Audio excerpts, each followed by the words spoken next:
Well, when you're dealing with a store like this, they're in short up the arse. They're not supposed to give you any resistance whatsoever. If you get a customer or employee that thinks he's Charles Bronson, take the butt of your gun and smash his nose in. Drops him straight to the floor. Everyone jumps, he falls down screaming, blood squirts out of his nose, freaks everyone out.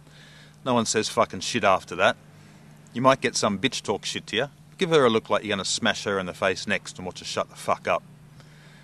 Now, if it's the manager, that's a different story. They know better than to fuck around. So if you get one that's giving you static, he probably thinks he's a real cowboy. So you got to break that son of a bitch in two.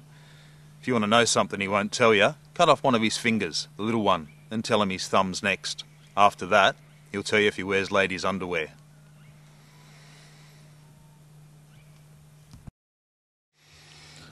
Once more unto the breach, dear friends, once more, or close the wall up with our English dead. In peace, nothing so becomes a man as modest stillness and humility.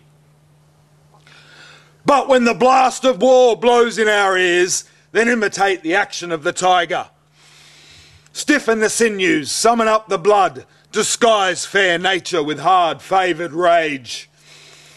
Then lend the eye a terrible aspect. Let pry through the portage of the head like the brass cannon. Let the brow overwhelm it as fearfully as doth a gulled rock overhang and juddy his confounded base, swilled with the wild and wasteful ocean. Now set the teeth, stretch the nostril wide, hold hard the breath and bend up every spirit to his full height. On, you noblest English whose blood is fet from fathers of war proof. Fathers that, like so many Alexanders, have in these parts from morn till even fought, and sheathed their swords for lack of argument. Dishonour not your mothers, now attest that those whom you called fathers did beget you, and be copy now to men of grosser blood, and teach them how to war.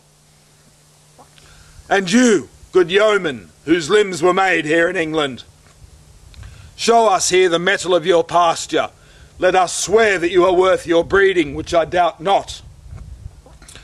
For there are none of you so mean and base that hath not noble lustre in your eyes.